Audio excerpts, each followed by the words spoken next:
பாரி என்ற ஒரு வாலிபன் இருந்தான். அவனது வாழ்க்கை ஒரு காலத்தில் ஒளிமயமாக இருந்தது.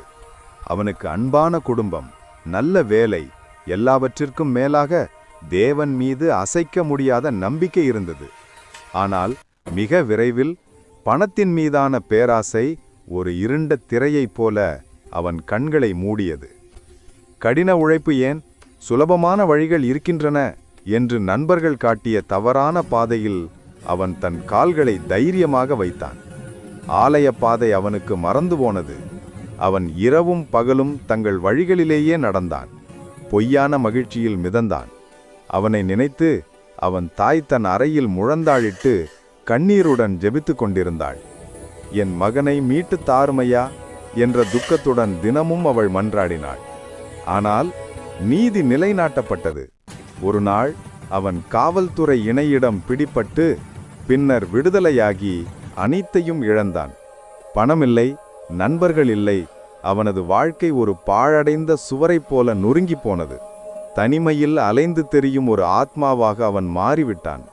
மனம் நொறுங்கி குற்ற உணர்ச்சியின் ஆழத்தில் அவன் கலங்கி கிடந்தான். அந்த கொடிய தனிமையில் தேவனின் குரல் அவனது இருதயத்தில் மெதுவாக ஒலிக்கத் தொடங்கியது. அவர்கள் வழிகளை நான் பார்த்தேன், உன் துக்கத்தையும் நான் பார்த்தேன் மகனே. அது கர்த்தருடைய வார்த்தை. நான் அவர்களை குணமாட்டுவேன். ஆம், கர்த்தர் அவனை பார்த்து விட்டார். தன் தவறை உணர்ந்த பாரி நொறுங்குண்ட இருதயத்துடன் தேவனிடம் திரும்பினான். தேவன் உண்மை உள்ளவர்.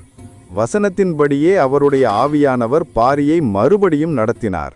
அவன் தன் தாயின் வீட்டு வாசலுக்கு போனான். மகனை கண்டதும் தாய் ஓடி வந்து ஆறத் தழுவினாள். நீண்ட துக்கத்தினால் கண்ணீர் விட்ட இருவருக்கும் தேவன் ஒரே நேரத்தில் ஆறுதல் அளித்தார். இழந்த சமாதானத்தை அருளினார். முடிவுரை: ஆம், தேவன் ஒருபோதும் நம்மை கைவிடுவதில்லை. நாம் எவ்வளவு தூரம் விலகிச் சென்றாலும் நாம் மனம் திரும்பி அவரிடம் வரும்போது அவர் நம் துக்கத்தை பார்த்து நம்மை மன்னித்து குணமாக்கி மறுபடியும் சமாதானத்தின் பாதையில் நம்மை நடத்துகிறார். ஆமேன்.